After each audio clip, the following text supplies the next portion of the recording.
Olá, pessoal. Então, devido ontem o problema que eu não pude que não houve aula, né, devido à chuva. Então, estou fazendo essa aula aqui em vídeo, né, só para não ficar muito atrasado no conteúdo, tá? Então, eu vou falar nesta aula que seriam as duas primeiras aulas de ontem, né, de quarta-feira, sobre produto cartesiano e relações, tá? Então, só vamos rever um pouco o produto cartesiano. Então, o produto cartesiano, então, o que é o produto cartesiano? Dado dois conjuntos A e B diferentes do vazio, o produto cartesiano de A por B, eu denoto dessa forma aqui. Eu só vou mudar para ponteiro aqui, pessoal. Então, é o seguinte, quando eu faço A cartesiano B, eu estou me referindo ao conjunto de pares ordenados em que o primeiro elemento é um elemento do conjunto A, o primeiro elemento do par ordenado, e o segundo elemento do par ordenado é um conjunto B. Então, esta notação significa produto cartesiano desses dois conjuntos aqui. Aqui nós nos restringiremos nesta disciplina ao produto cartesiano envolvendo dois conjuntos, tá? Mas fica aqui uma observação que o produto cartesiano pode ser generalizado para mais de dois conjuntos, tá? Então, como a gente está trabalhando apenas com dois conjuntos, a gente pode fazer uma representação gráfica. Eu posso usar a representação gráfica do produto cartesiano aqui utilizando, se for dois conjuntos discretos, né, eu posso utilizar um diagrama, ou então eu posso usar o sistema de coordenadas cartesiana, né, para representar qualquer produto cartesiano, tá? Quando o conjunto é discreto, quando tanto o conjunto A quanto o conjunto B são dois conjuntos discretos, daí eu posso fazer o uso de diagramas, tá? Agora, quando eu faço o produto cartesiano de dois intervalos, que são conjuntos contínuos, daí eu tenho que fazer a representação gráfica no produto cartesiano, né? No sistema de coordenadas cartesiano. Daí, quando são intervalos, tanto A como B, daí não tem como eu fazer diagramas, tá? Eu posso fazer diagramas quando A e B são conjuntos discretos, tá? Então, aqui, ó, só lembrando que produto cartesiano, o eixo horizontal é o eixo das abscissas, tá? Então, é onde que vou olhar para os valores do conjunto A, e o conjunto B, o eixo vertical é o eixo Y, né, que é o eixo das ordenadas, aonde eu vou observar os valores do conjunto B deste eixo. E na interseção desses dois eixos temos a origem do sistema, tá? Então, aqui eu tenho uma representação pionívoca, então a cada par ordenado está associado a um único ponto e vice-versa. Então, existe aí uma relação pionívoca, a cada ponto relacionado a um par ordenado e vice-versa. Tá? Tome cuidado, porque a palavra ordenado significa que a ordem importa aqui. Tá? Se eu mudar os valores, eu tenho um outro ponto aqui no sistema de coordenadas cartesiano. Aí é um outro par, tá? Então, os pares ordenados se diferem tanto pelos elementos como pela ordem. Tá? Então, aqui, um exemplo, tenho dois conjuntos discretos, né?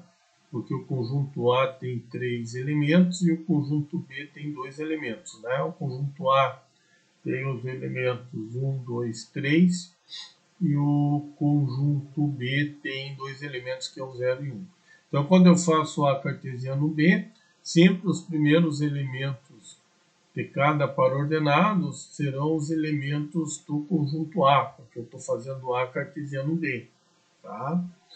E o segundo elemento serão os elementos, o segundo elemento dos pares ordenados será algum elemento conjunto B. Então eu vou ter o par ordenado aqui quando eu faço A cartesiano B, o par ordenado 1, 0, 1, 1, 2, 0, 2, 1. O par ordenado 3, 0 e 3, 1. Então esse aqui é o conjunto de todos os pares ordenados A cartesiano B. É claro que se muda a ordem, a ordem dos elementos de cada par também deve mudar, né? Tá? Então vamos fazer uma... Eu posso fazer tanto um diagrama como um... ou representar esse conjunto no sistema de coordenadas cartesiano. Eu vou fazer as duas situações para representar graficamente este produto cartesiano e eu vou fazer utilizando o GeoGebra, né? Então, o GeoGebra, para quem não conhece, é um aplicativo utilizado no aprendizado da matemática, tá? É o site aqui, eu vou abrir meu navegador só para mostrar o site, onde você pode fazer o download. Eu acredito que eu deixei um link lá na página, tá? Mas dá para fazer por aqui também. Tá meio lento aqui. Enquanto ele não abre, eu vou voltando aqui para o GeoGebra. Só um pouquinho. Tá meio devagar. Aqui é o seguinte, a página é www.geogebra.org. Né? Então aqui, ó, aqui está a página inicial do GeoGebra. Você vem aqui, ó, é baixar aplicativo. Daí você aqui consegue baixar, fazer o download ou baixar, né? Ou o GeoGebra 5 ou o GeoGebra 6. Tem a possibilidade de trabalhar ele no navegador, trabalhar online, sem ter a necessidade, caso você não queira baixar, tá bom? Mas é um aplicativo bem levezinho, não vai ocupar muito do seu HD, tá? Então, é interessante às vezes fazer, porque não tem só aplicativo para geometria e para álgebra, e tem outras partes envolvendo probabilidade, distribuição de probabilidade, teste de hipótese, e tem uma parte aqui que envolve essa parte de probabilidade que é muito interessante, tá? E que facilita muito. Porém, agora voltando para o nosso tema aqui, então aqui o par ordenado como que ficaria no plano cartesiano? Então aqui no GeoGebra, estou no GeoGebra 5, você vai fazer assim, você vai digitar, representar o ponto por letra maiúscula, né? Então, o primeiro ponto em coordenadas 1 e 0. Então, e aqui ele já vai aparecendo no sistema de coordenadas cartesiano, ele já vai aparecendo aqui, ó. O outro ponto então vamos chamamos esse de A, vamos chamar de B, né? O ponto de coordenadas 1 e 1 está sendo aqui representado no nosso produto cartesiano de A por B, né? Depois C, e assim vai, né? 1, 0.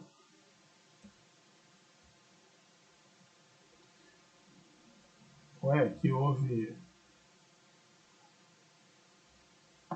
Eu já tinha digitado... Não, era 2 e 0. Então aqui eu errei, ó, você pode simplesmente deletar, né? Então delete aqui, vamos fazer certinho. C 2 e 0. Pronto. Daí, o próximo elemento 2 e 1. Então, bem simples aí, né? É só você a letra maiúscula igual que ele vai aqui nosso conjunto aí, nosso produto cartesiano. 3 e 0, não, 2 e 1 já foi. Daí 3 e 0.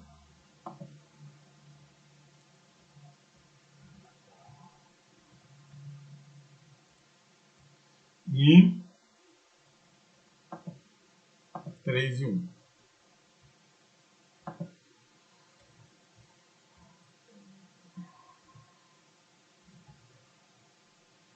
Por que é a palavra discreto? Porque esse conjunto aqui é um conjunto discreto porque é formado por pontos, né? Tá? Você não tem uma representação que seja um segmento reto, por isso a palavra discreto. Tá? Então tá aí, ó. Esse conjunto aqui, que vocês estão visualizando. Posso até aumentar um pouco aqui, ó. É a cartesiano B. Uma outra possibilidade de representação gráfica, nesse caso, seria fazer um diagrama. Então eu vou dar um botão Shift, vou selecionar tudo aqui e vou deletar essa parte aqui.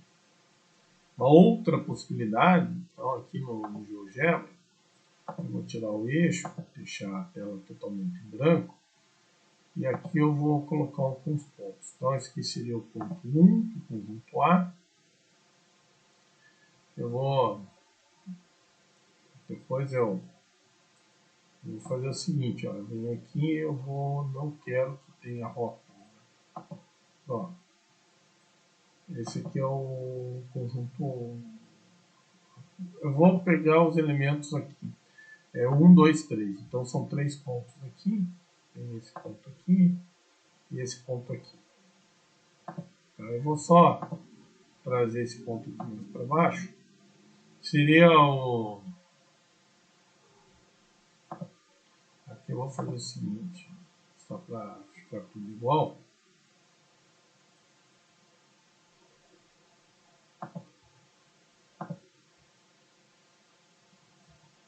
Só um pouco. Primeiro eu vou selecionar o ponto A. Venho aqui, copiar o estilo.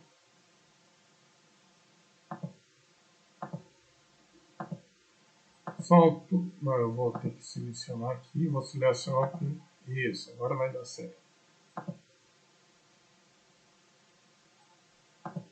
Isso, agora deu. Pronto. Aqui eu só vou mexer um pouco. Então aqui, ó, esse aqui seria o conjunto A, tá? Eu posso escrever aqui, eu vou fazer o seguinte, aqui. Esse aqui seria o conjunto A. Vou escrever na forma LaTeX aqui, ó. Usando o GeoGebra. Então aqui o bar, não, aqui tá ok. Depois eu vou botar o ok aqui, depois aqui eu vou aumentar. Aqui eu tenho isso, pronto. Eu tenho que às vezes esqueço de trabalhar com. Tá, esse aqui é o conjunto A. Aqui eu vou fazer o seguinte. Desenhar um círculo aqui.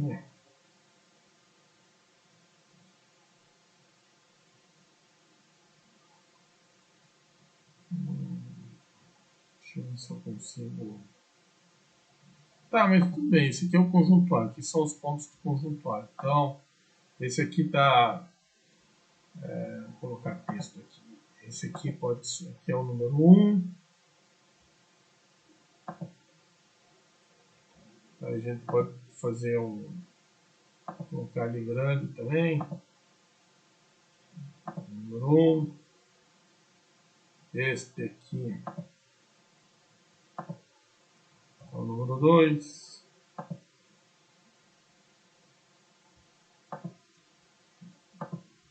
Tá, aí vem aqui, coloca grande também. O 2. E esse aqui é o 3. Então eu posso fazer também por meio de diagrama, porque é um conjunto discreto, né? Está formado por um conjunto de pontos. Então eu tenho essa possibilidade aqui de fazê-lo. Então aqui agora eu vou representar o conjunto B aqui, né? Conjunto B.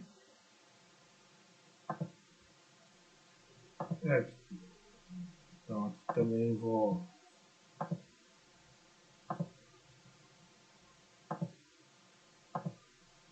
esse muito grande.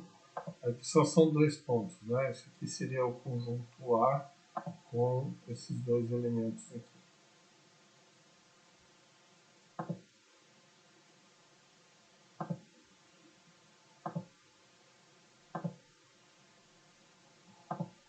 Pronto.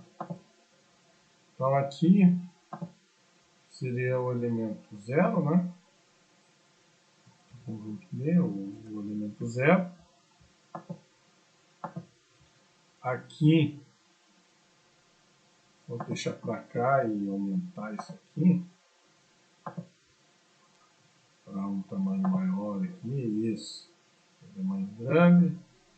E esse aqui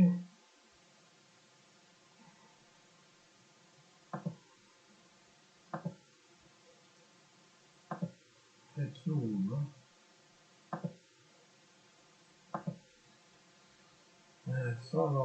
Desculpa, só um pouco. Aqui eu tenho que ficar aqui, ó. Aí. E aqui eu vejo, tá? Então agora eu vou ligar os pares por setas, tá? Então ali eu tenho o par 1 e 0. Então eu vou ter que fazer uma seta saindo do 1 e indo para o 0. Tá? Então aqui, aí ó, saindo do 1 e indo para o 0. Ou nem precisa, pode fazer por segmento mesmo, né? Você já sabe quem que é o domínio e o contradomínio, né? Então, é só clicar nos pontos aqui, ó. Então, você tem o par 1, 0, né? Aqui é só tirar o rótulo, né? O par ordenado 1, 0. Depois você tem o par ordenado 1 e 1. Então, uma outra seta eu tenho que desenhar aqui, partindo do 1 e chegando no 1. Tá? Então, uma outra forma de a gente representar, tá?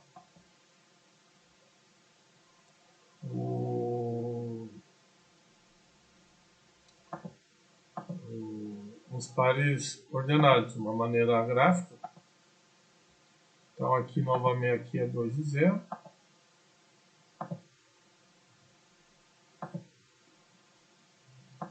E assim por diante, tá? Uma maneira gráfica de representar. Aqui eu estou fazendo no GeoGebra, que é mais fácil, né?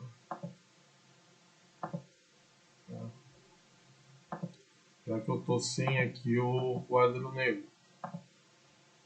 E depois aqui eu tenho o par 3,0 e 3,1. São todos os produtos cartesianos. Aqui o par 3 e 1, né?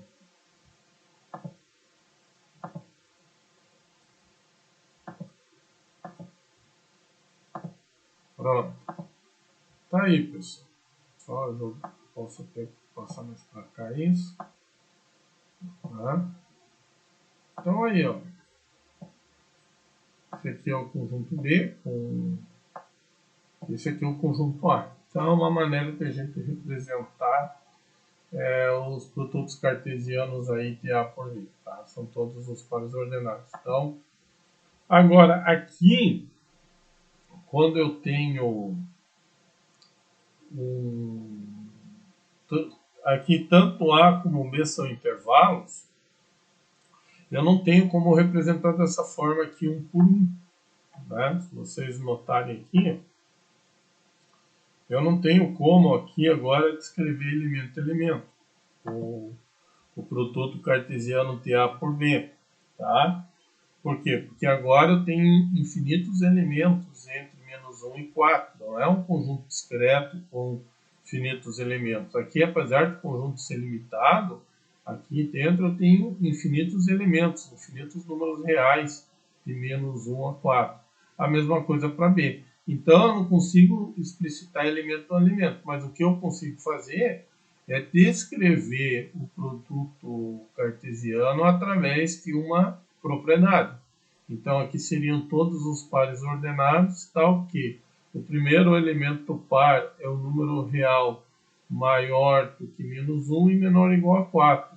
E o segundo elemento par ordenado aqui é 3 e 4. Se eu for representar o produto cartesiano desses dois conjuntos, no plano cartesiano, ele vai ser um retângulo, tá? De comprimento 5 e altura 1. Eu posso usar aqui o GeoGebra para a gente representar este conjunto. Então, olhando lá para o GeoGebra, eu vou apagar isso aqui. Isso aqui primeiro eu tenho que apagar essa parte aqui. Até algumas coisas já vão apagando.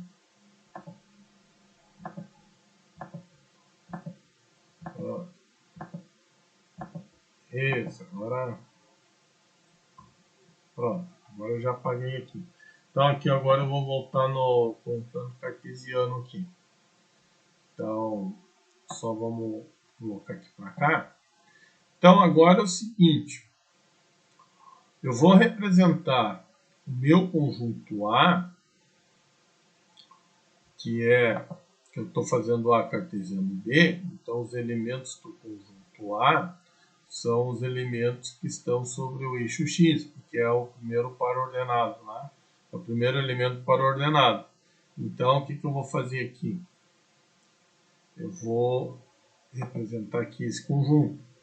Então, aqui eu vou pegar um ponto de coordenadas menos 1 e 0, tá? Menos 1 e 0.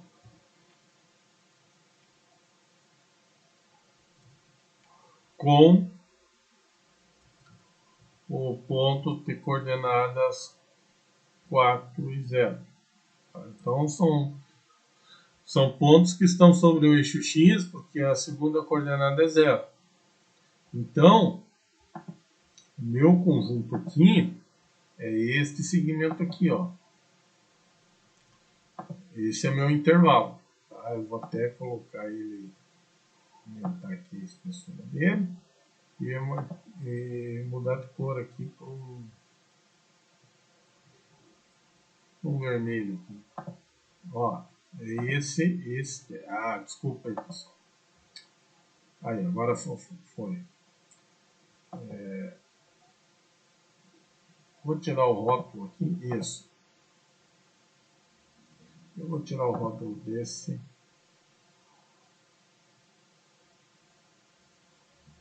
Não, aqui eu vou deixar. Tá? Esse ponto. Tá, então aqui eu estou representando o conjunto A. Ah, eu vou tirar vou tirar. Vou tirar o rótulo. Pronto. Esse aqui é o meu conjunto A. Está representado no eixo X. Tá? Esse aqui é o conjunto A. O intervalo. Aqui eu posso. Aqui eu tenho que. Não. Eu tenho que fazer aqui, ó. Colocar grande aqui. Pronto. Esse aqui é o conjunto A. O conjunto B é do intervalo de 3 até 4, tá? Então, aqui eu vou abaixar um pouco esse.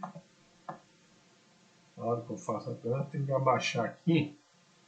Então, agora eu tenho que pegar o ponto de 3 a 4.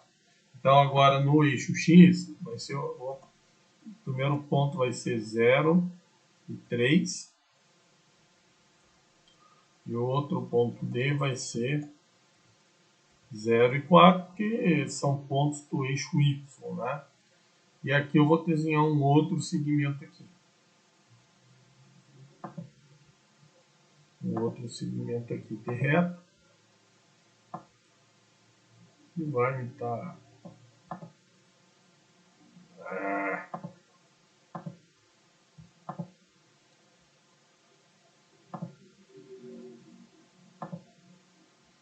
Isso, só clicar aqui para mudar a cor. Dele. Pronto. Sem rótulo também. Esse aqui é o conjunto D.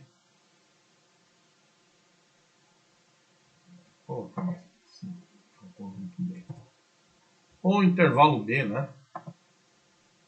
É um intervalo de 3 até 4. Só que agora, como ele, quando eu faço a representação no plano cartesiano, sempre o primeiro conjunto eu vou representar no eixo X e o segundo conjunto sempre no eixo Y. Tá? Agora, para determinar a região, o que eu quero determinar? Eu quero determinar a região do plano cartesiano em que sempre o primeiro elemento par vai ser um valor entre menos 1 e 4 e o segundo elemento do par entre 3 e 4. Agora eu tenho que olhar aqui, agora é representado o conjunto A no eixo X e o conjunto B no eixo Y. Eu tenho que considerar agora os extremos dos intervalos. Tá? Então, se eu olhar para o intervalo A, ele é um intervalo aberto à esquerda e fechado à direita, porque aqui é estritamente maior do que menos 1, o valor do x, e menor ou igual a 4. Então, o que eu vou fazer? Para representar este produto cartesiano aqui, eu vou fazer o seguinte. Eu vou traçar uma reta perpendicular ao eixo X, passando por menos 1 e por 4. Tá? Então, é isso que eu vou fazer aqui. Então, aqui, ó, eu posso fazer diretamente na caixa de entrada. Eu vou descrever a reta X igual a menos 1. Tá? Só que essa reta, eu vou desenhar ela tracejada, porque o intervalo A, ele é aberto à esquerda. E aqui eu vou descrever a reta x igual a 4. Tá? Aqui eu vou deixar ela contínua. Tá? Eu só vou tirar os rótulos aqui dessas duas retas. Então aqui eu vou tirar os rótulos. Não, quer que exista rótulo nenhum. Tá? A mesma coisa eu vou fazer. Agora para o conjunto B, se eu olhar, ele é um intervalo fechado, tanto à direita como à esquerda, né? Ele é um intervalo fechado. Então, eu vou desenhar retas agora ortogonais ao eixo Y, passando por 3 e por 4. Só que eu vou desenhar elas de uma forma contínua, tá? Então, aqui a primeira reta vai ser Y igual a 3. Está ali aquela reta. E Y igual a 4. E está feita a nossa figura. Tá? Eu só vou tirar aqui os... Agora eu vou tirar esses pontos aqui. Eu vou tirar o ponto A, esse ponto B, vou desaparecer com esse ponto C e com esse ponto D. Tá? Porque eles só serviram para eu fazer essas retas aqui. Então agora eu vou fazer o seguinte. Eu vou determinar agora, na verdade vai ser esse retângulo aqui. Tá? Aqui no GeoGebra, agora eu vou fazer o seguinte, eu vou determinar as interseções. Né? Então tem um comando aqui para determinar a interseção. Né? Então aqui eu vou pegar a reta x igual a menos 1 e eu vou fazer a interseção com a reta y igual a 3. Deu aquele ponto ali. Aí eu vou pegar a reta x igual a menos 1 e fazer interseção com a reta y igual a 4. Tem aquele nosso...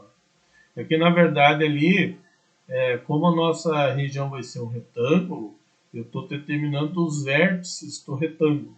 Tá? Então, tá aí os dois primeiros vértices. Tem mais dois.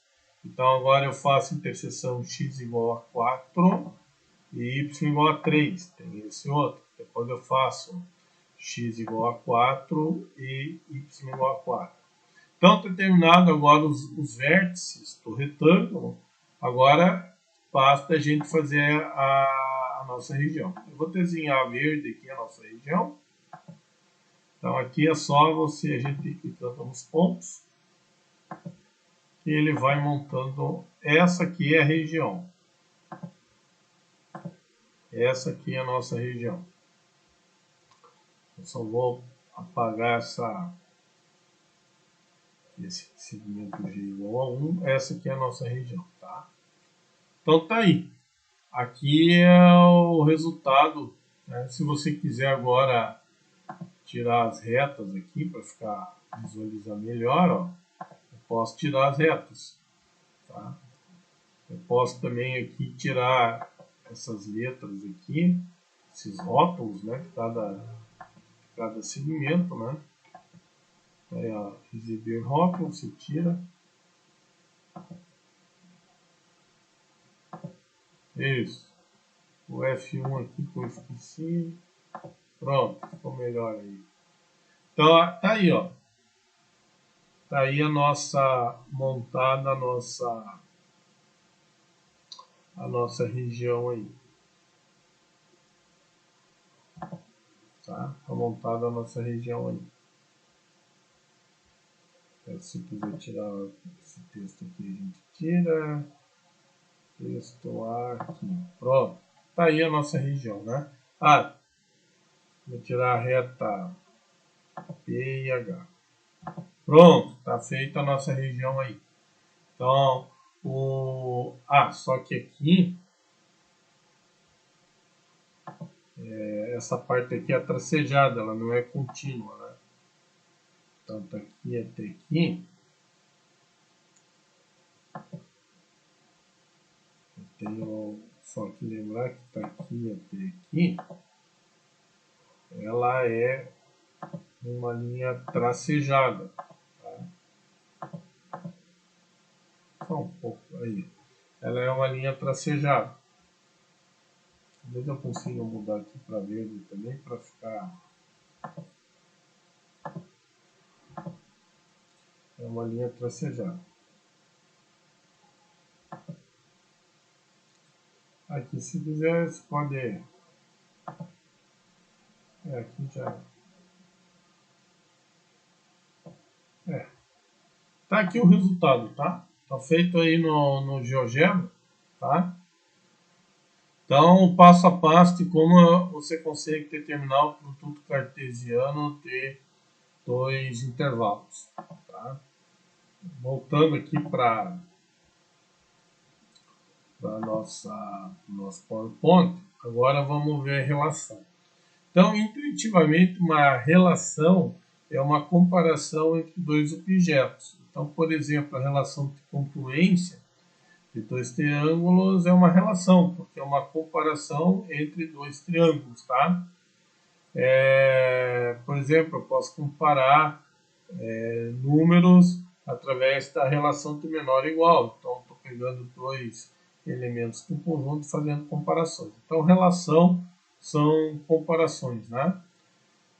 Intuitivamente, tá? A maneira formal é o seguinte: uma relação de A para B uma relação de A para B é um subconjunto do produto cartesiano, definido a partir de uma propriedade.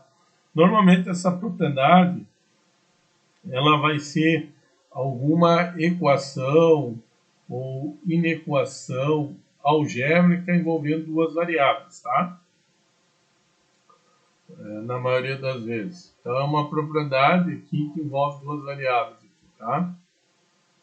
Onde o x é um elemento qualquer de A e o y está representando um elemento arbitrário do conjunto B. Então, a relação de A para B é um subconjunto do produto cartesiano. Tá? A relação sempre é definida a partir de uma determinada propriedade. Tá? Sempre a partir de uma determinada propriedade eu defino relação.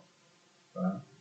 Então, por exemplo, aqui, considere o conjunto A com os elementos 1, 2 e 3 e o conjunto B com os elementos menos 1, 2 e 3.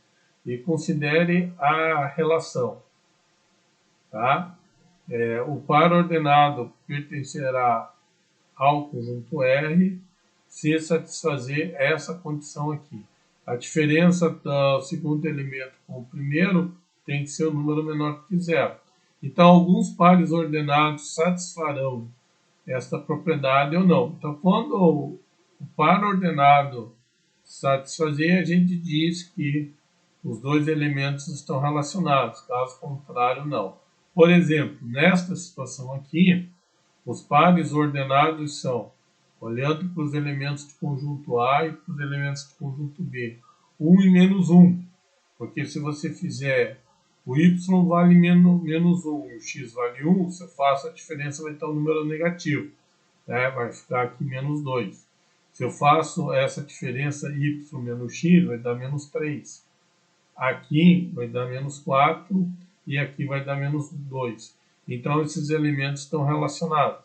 Tá? Então, esta relação, descrita desta forma, ela é formada pelos pares ordenados 1 menos 1, 2 menos 1, 3 menos 1, 3 e 1.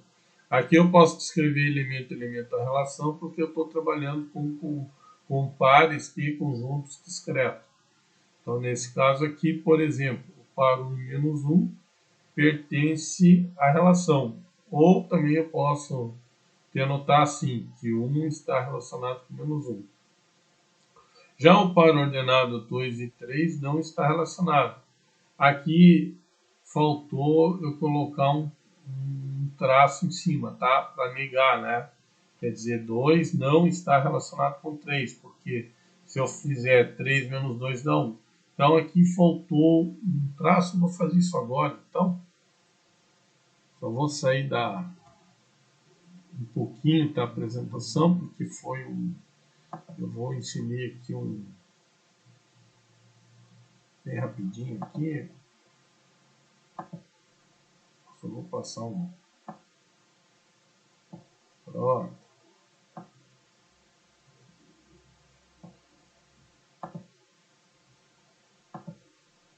Só vou...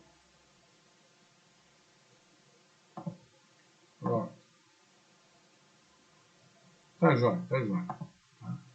Então aqui, ó, para negar, é só passar um traço por cima do símbolo, né? Então 2 não está relacionado com 3, porque aqui o meu x está valendo 2 e o meu y está valendo 3. Se eu faço 3 menos 2, é maior do que 3 menos 2 é 1. Né? 3 menos 2 é 1. E 1 não é menor que 0. Então não está satisfazendo essa propriedade aqui. Tá? Agora, quando eu tenho um conjunto contínuo, por exemplo, eu posso ter um produto cartesiano A por A, né? Então aqui eu tenho uma relação aqui. Então aqui eu não vou conseguir descrever elemento a elemento. O que eu posso fazer é uma representação gráfica. Aqui a condição é que a abscissa, o primeiro elemento do par ordenado, seja igual ao segundo elemento do par ordenado. Então é essa a condição. E na verdade, como o A está variando de 1 a 5, vai me dar um segmento aqui, tem extremidade 1, 1, 5, 5. Tá? Então todos os pares ordenados que estão nessa relação estão sobre este segmento aqui. Poderia ser uma região também, tá? Se fosse uma desigualdade, daí seria uma região, tá? Bem, quando eu tenho uma relação, o domínio da minha relação será todos os elementos, será todos os primeiros elementos do par ordenado, tá? Então, um determinado número real pertencerá ao domínio da relação se existe um elemento B no contradomínio da relação tal que este par ordenado pertença ao produto cartesiano A por B, tá? Não, aqui não é A por B, aqui pertença a R, né? Aqui também não... Aqui eu tenho que voltar aqui. Tem que pertencer a R, né, pessoal? Aqui também tem que pertencer a R. Aqui pertence a inter-relação, né? Aqui também, tá, pessoal? Foi um errinho. Depois eu tenho que, depois eu vou corrigir isso no PowerPoint, tá? Então, o domínio da minha relação são todos os primeiros elementos de cada par ordenado que está na relação, tá? Então, por exemplo, o número real pertencerá ao domínio da relação se existir um elemento no contradomínio da relação, tal que esse par ordenado pertence à relação. Tá? Então, ok? Aqui eu não vi nenhum exemplo, mas pode ocorrer que nem todos os elementos do conjunto A pertencem ao domínio da minha relação. Tá? A mesma, análogo à imagem, é uma definição parecida com a do domínio da relação, só que aqui agora eu olho para os segundos elementos do pares ordenado. Então, um número real qualquer estará na imagem da minha relação se existe ao menos um elemento de A, né, tal que esse par ordenado pertence à relação. Tá? Então, ó, igual aqui, ó. Vamos considerar, só para nós entendermos, né? Ó, o conjunto A é 0, 2, 3 e 4. O meu conjunto B é o conjunto 1, 2, 3, 4, 5, 6. Qual é o domínio da relação? Então, ele só vai estar na relação se o segundo elemento do par é um múltiplo de um elemento x. Tá? Então, o 2 é múltiplo de 2, porque 2 vezes 1 dá 2. O 4 é múltiplo de 2, porque 2 vezes 2 é 4. Tá? 6 é múltiplo de 3, porque existe um número natural que, quando multiplicado por 2, dá resultado 6, que nesse caso é 3. E assim por diante. Né? Então, esses são todos os pares ordenados. Se você observar os elementos do conjunto A e o domínio da relação, não coincidem. Quais que são os primeiros elementos que aparecem em cada par? Aparece o 2, aparece o 3 e aparece o 4. Então, esse é o domínio da relação. Tá? E a imagem não é todo o conjunto B.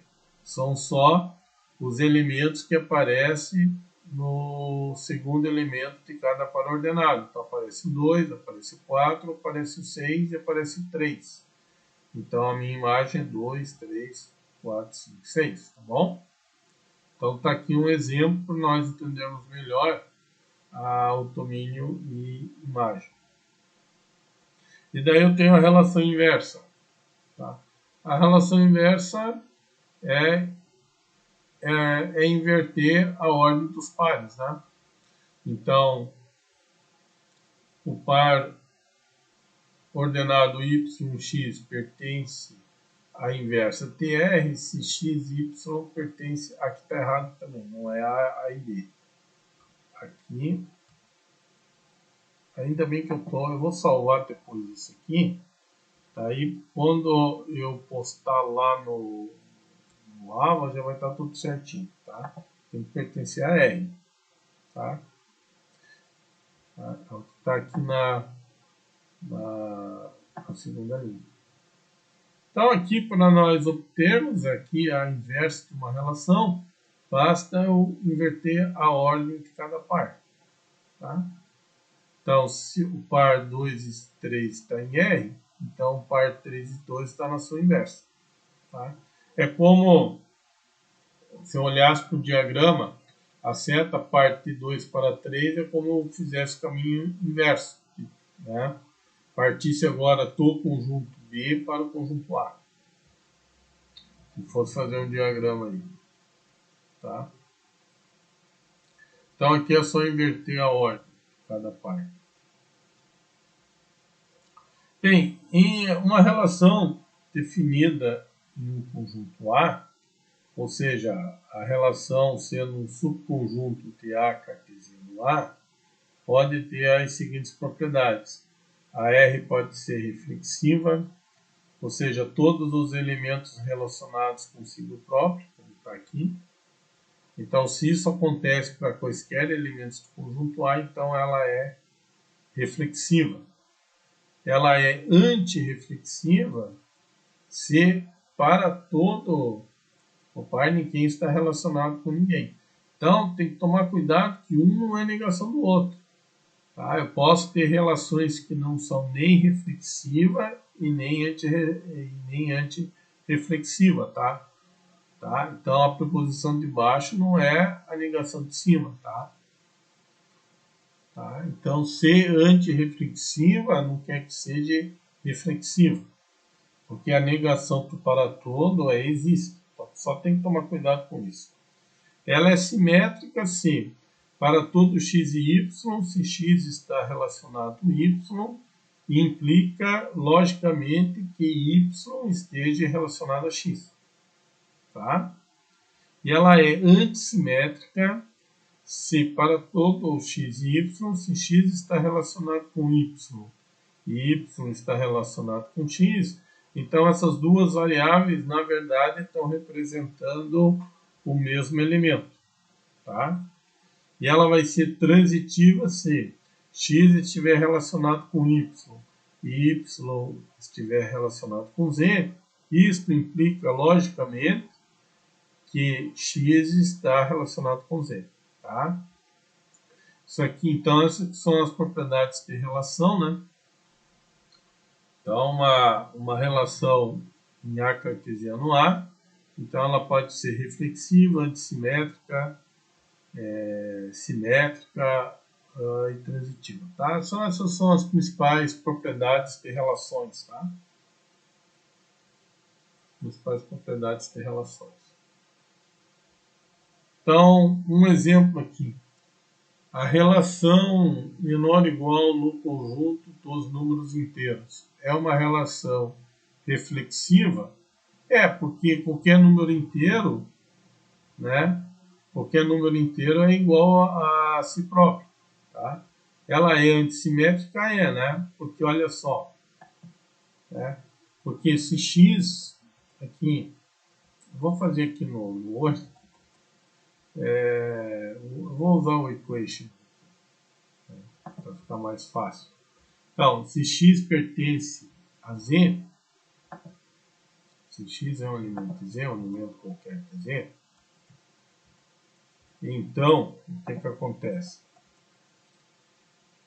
Para qualquer elemento, vale essa relação aqui de ser menor ou igual. Só que para ser então, nesta situação, isso aqui vale para todos, né?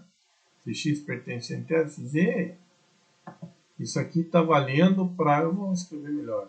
Ela é reflexiva por quê? Porque x é menor ou igual a z para quaisquer número inteiro pertencente aos inteiros. Tá? Então, ela é uma relação reflexiva. Ou seja, a nossa relação é t menor ou igual. A nossa relação é t menor ou igual. E aqui está valendo essa propriedade aqui. Né? Tx está relacionado com x, porque qualquer inteiro ou vai ser sempre menor ou igual ao próprio inteiro, né? Nesse caso. Qualquer elemento aqui é sempre menor ou igual. Né? Porque não é uma relação estrita, né? Porque eu tenho a possibilidade da relação de igualdade. Aqui, quando eu faço menor ou igual, ela não é uma relação estrita. Eu vou aumentar um pouco essa fonte aqui, para vocês enxergarem melhor aí. Então, ela não é uma relação estrita de menor, ou tem a possibilidade de ser igual. Então, essa relação é verdadeira. Lembra-se lá da tabela verdade, quando eu escrevo que isso aqui é menor ou igual, quando eu faço x menor ou igual a x, eu estou dizendo que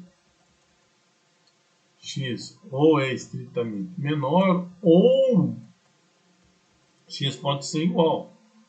Então, se uma das condições forem verdadeiras, então o x está relacionado a x.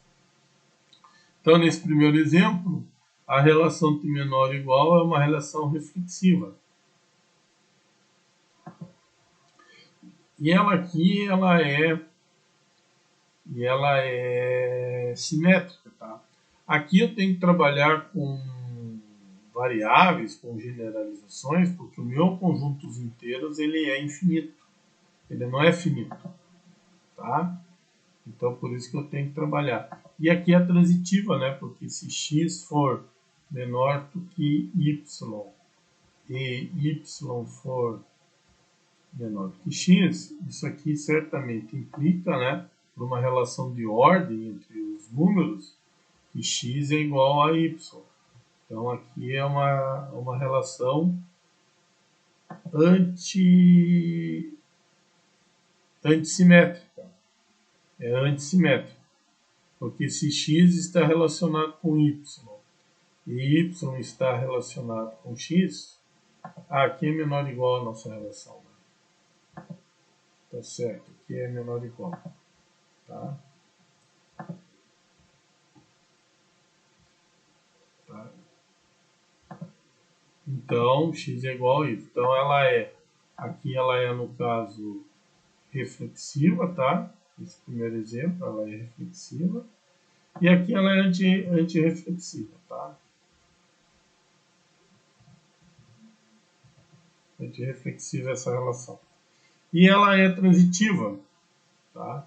Porque a gente sabe que se x ela é transitiva também, porque a gente sabe que se x é menor ou igual a y e y é menor ou igual a z, por exemplo, então, né, por uma questão que x tem que ser...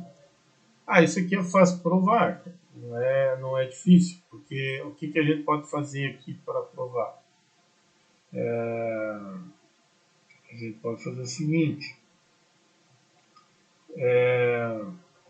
eu posso fazer o x, como x é menor que y, então se eu faço x menos y, aqui a relação está para provar, mas aqui a relação ela é transitiva, né? Estaria para... porque é natural, porque se x é menor que y e y é menor ou igual a z, então, intuitivamente aqui, né? Tá para provar, mas eu aqui vai escrever um pouquinho. Ela é uma relação transitiva, tá? Então, a relação de menor ou igual nos números inteiros é uma relação reflexiva, é uma relação... Aqui não é antirreflexiva, aqui é antissimétrica. Desculpa, pessoal. Ela é reflexiva, ela é antissimétrica e é uma relação transitiva, tá? Então, a gente tem aqui uma determinada ordem. Aqui, tá? A relação de menor ou igual ela é antirreflexiva. Por quê? Porque se eu mudar isso aqui para menor, agora essa preposição é falsa. Né? Porque aqui, ó, aqui no caso, eu vou lá para o círculo de eliminação.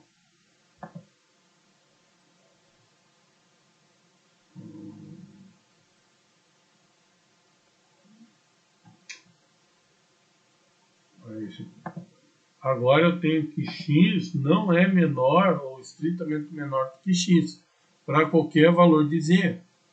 Para qualquer elemento do conjunto z, qualquer número inteiro, ele não é menor do que si próprio. Tá? Agora a minha relação aqui é menor. Então é uma relação antirreflexiva. Tá? Um exemplo, uma relação que não é nem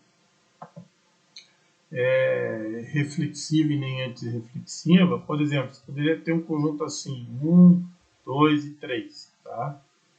Então, eu definindo aqui uma relação em A cartesiano A, tá? Por exemplo, posso ter um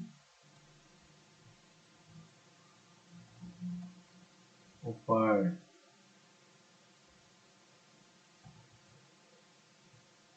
2, 2 e 3, 2, por exemplo, né? Isso aqui é uma relação em A cartesiano A. Bem, ela é reflexiva? Ela é uma relação reflexiva? Não. Por quê? Porque o par 3, 3 não pertence a R, né? Então, não está em R. Então, ela não é reflexiva. Porque para quaisquer elementos, todos os elementos têm que estar relacionados com o signo próprio. E o 3 não tem. Eu tenho o par 1, tem. Tenho o par 2, 2, tem. Mas tem ao menos um elemento conjunto A que não está relacionado com o próprio elemento, que é o 3. Então ela não está. Então aqui ela não é reflexiva. Ela não é reflexiva. Mas ela é antirreflexiva? Também não. Porque para ser antirreflexiva, todos os elementos não podem estar relacionados consigo próprio. Só que o par 1 está em R.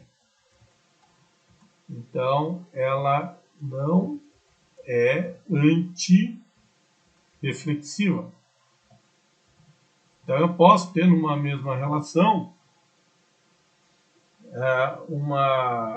eu posso ter uma relação que seja nem reflexiva e nem antirreflexiva. Então, a gente tem que tomar um cuidado, porque esse quantificador para todo ele é muito forte, tá? Um aqui não está sendo a negação do outro. Só seria a negação se tivesse um existe aqui, tá? Então só tome cuidado com isso.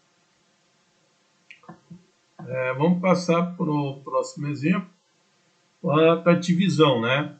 Então na outra relação aqui nos conjuntos x divide y. É uma relação reflexiva, sim, porque todo inteiro é divisor de si próprio, né? Aqui, na verdade, eu estou considerando conjuntos números naturais positivos, tá? Ou conjuntos números inteiros positivos, tá? Porque, então, aqui eu tenho que considerar melhor aqui. Aqui eu vou considerar os inteiros positivos, tá? Eu vou também corrigir isso. Os inteiros positivos. É uma relação reflexiva, é uma relação antissimétrica e transitiva. Tá? Transitiva. Também aqui a gente tem que tomar cuidado. Se a gente olhar aqui a definição, outra coisa que eu quero chamar a atenção, uma relação ela pode ser nem ser simétrica e nem ser antissimétrica, tá?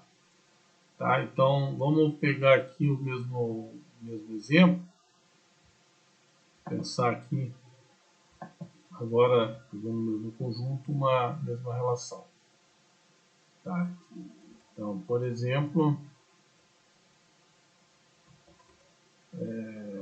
2, pegar o par 2, 1,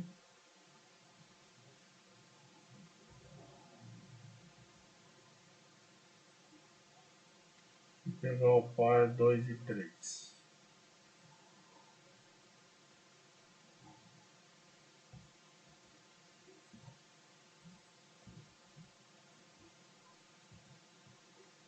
Bem, é uma relação simétrica, ela é simétrica, esta relação R no A cartesiano A é uma relação em A cartesiano A Não, ela não é a resposta, ela é simétrica? A resposta é não. Tá? Por quê? Porque o 2 está relacionado com 3, mais 3. Aqui eu vou ter que usar, não está, né? Vou ter que usar um 3, não está.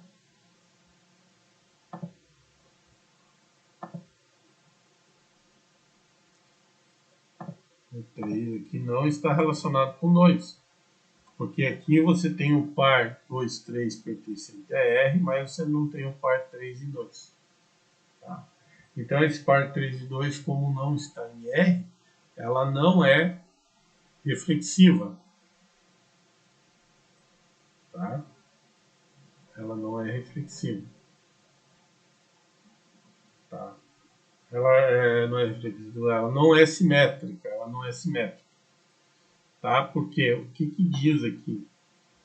Que para quaisquer valores de x e y, se x está relacionado com y, implica que y deverá estar relacionado com x. Não é o caso. Porque no meu caso, se eu faço o x igual a 2 e y igual a 3, isso aí não ocorre. Por quê? Porque o 2, 3 está relacionado, mas 3 e 2 não está. E tem que ser válido para quaisquer dois valores do conjunto A. Então, se furar para pelo menos um par ordenado, já não é simétrica. Tá? E ela é antissimétrica. Vamos ver a definição lá de antissimétrica.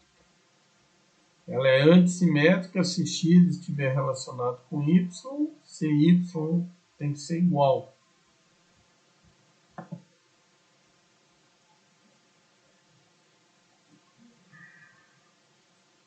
Ó, por exemplo, a relação de divisão, ela é simétrica? Não, né?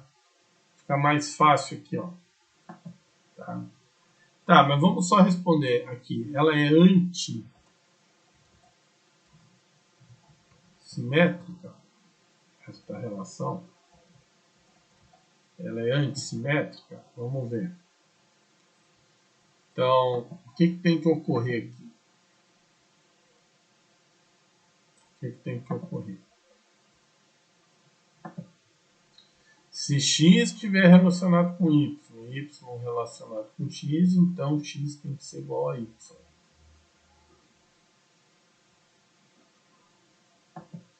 Aqui sim, ela é antissimétrica, porque olha só, aqui 1 está relacionado com 2, e 2 está relacionado com 1, e 1 é igual a 1, né? Aqui eu tenho aqui, porque olha só, 1 está relacionado com 2 e 2 está relacionado com 1. E temos que 1 é igual a 1. Né? Então o condicional é verdadeiro, tá? Para esses valores aqui. Daí tem, não sei se vocês lembram, quando a gente tratou de lógica, de implicação lógica, né? Se a condição lógica, o condicional lógico só seria falso se eu tivesse, a preposição fosse verdadeiro e falso, né? Aí o condicional lógico seria falso. É falso. Nesse caso aqui, como eu não consigo mais ter, nesse caso aqui, os únicos elementos que satisfazem a condição anterior é essa aqui, né? Essa aqui. Mas e se eu fizesse uma outra relação? Se fizesse assim, colocasse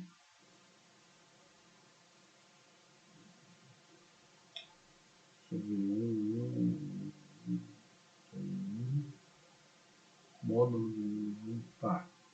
Então, aqui ela é antissimétrica, tá? Porque aqui eu tenho 1 está relacionado a 2, 2 está relacionado com 1, e 1 é igual a 1. Então, aqui, tá?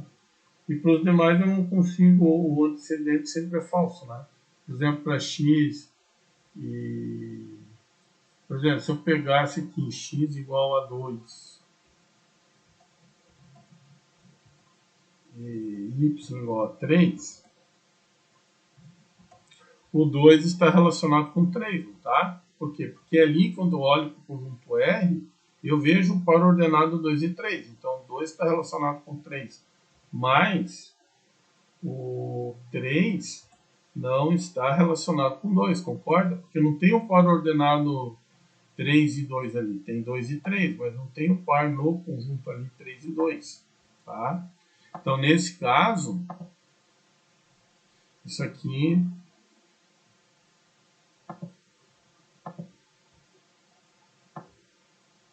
não está relacionado. Né?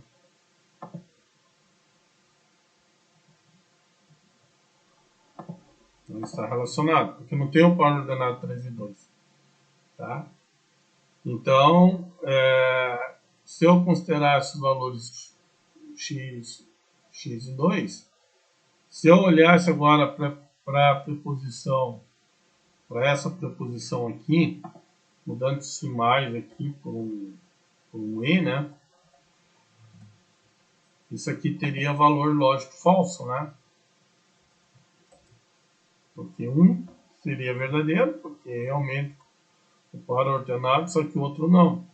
Então isso, lembra-se que a implicação lógica só é falsa quando eu tenho verdadeiro e falso. Aqui eu teria falso, né? Para esses valores aqui. Então, por isso que o condicional sempre é verdadeiro. Então, aqui ela é antissimétrica. É o que a gente chama de demonstração por vacuidade. Quando a hipótese é falsa, você pode tirar qualquer conclusão. Tá? É demonstração por vacuidade. Tá? É um pouquinho complicado, porque envolve um pouco de lógica aí, mas é por isso que esta é antissimétrica. Agora, o último exemplo que eu trago aqui, eu tenho que a divisão ela não é reflexiva. Por que ela não é reflexiva? Um outro exemplo mais fácil de entender, tá? Isso aqui é um pouquinho complicado, porque vocês têm que lembrar lá do condicional lógico, né? Porque o condicional lógico só é verdadeiro, só é falso quando o antecedente é falso e o consequente é verdadeiro. Tá? Ou seja, se a hipótese é falsa e a tese é verdadeira, então a implicação é falsa. E que não é o caso aqui. Por isso que essa relação ela é antissimétrica, tá? Porque o único caso que poderia estar algum problema é esse caso aqui, onde eu tenho o par 1, 2 e 2, 1. Mas, fazendo a comparação aqui, o primeiro elemento do primeiro par com o segundo elemento do segundo par, os dois elementos são iguais. Então, passou no teste. Os valores x igual a 1 e y igual a 2. Tá? Ok? Então, ela não é simétrica, mas ela é antissimétrica. Um outro exemplo melhor aqui para ilustrar, que pode haver relações que não sejam nem simétrica e nem antissimétrica, é a divisão dos inteiros. Por exemplo, ela não é simétrica, porque o 3 a gente sabe que divide o 9, mas se eu inverter, a relação não é verdadeira, porque o 9 é falso, né? E o 9 divide o 3. Então, essa relação aqui é falsa e essa relação é verdadeira. Então, significa que 3 está relacionado com 9, mas o 9 não está. Agora tem que fazer o tracinho aqui. O 9 não está relacionado com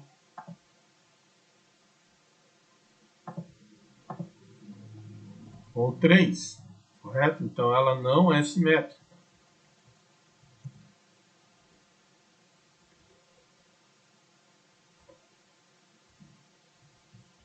Não é simétrica. Ok? Ela não é simétrica. Tá?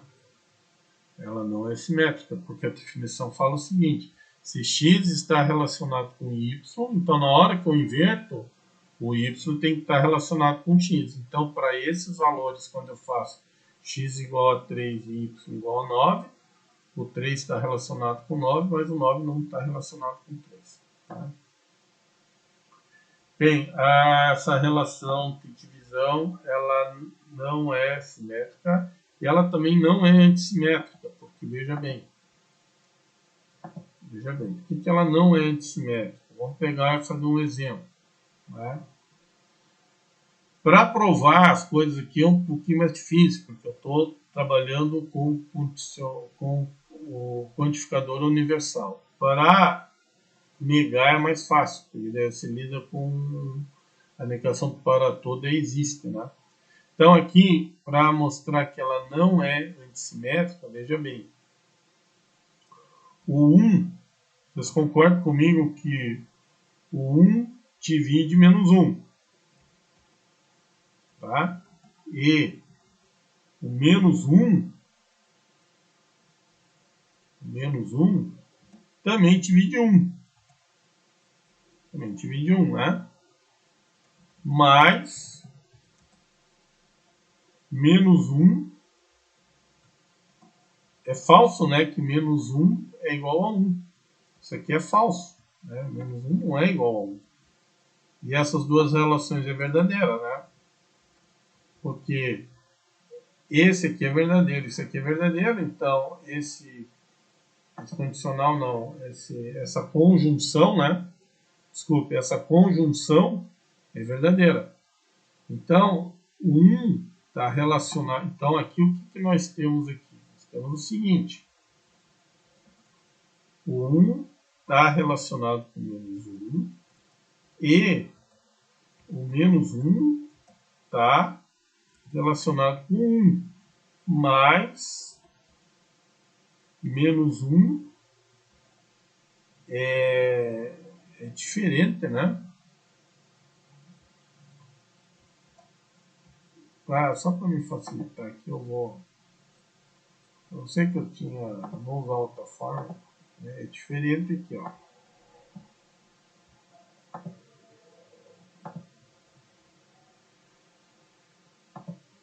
É diferente de 1. É diferente de 1. Então ela não é nem simétrica e nem antissimétrica, tá? Porque para ser antissimétrica, tem que valer para todo mundo. Tá? Tem que valer para todo mundo. Tá? E aqui falha, né? Porque aqui não é para todo mundo. Se eu faço x igual a 1 e x igual a menos 1 e y igual a 1, eu tenho que o antecedente é verdadeiro e o consequente é falso. Então, na implicação lógica, isso aí é falso. Tá? E para terminar, vou ver o que eu tenho aqui para terminar. Então, eu acho que seria isso. Eu não vou muito me estender, tá? Essas aqui são só aulas sobre relação. Tem uma lista de exercícios que eu vou deixar postado. E daí eu vou resolver isso em sala de aula, tá? Para servir como uma revisão dessa aula, tá? Aí em sala de aula eu vou tirar os exercícios, tá, pessoal? Então eu vou ficando por aqui nesse vídeo aqui, para não estender muito. Eu vou deixar isso aqui no aula, tá bom? Então até mais.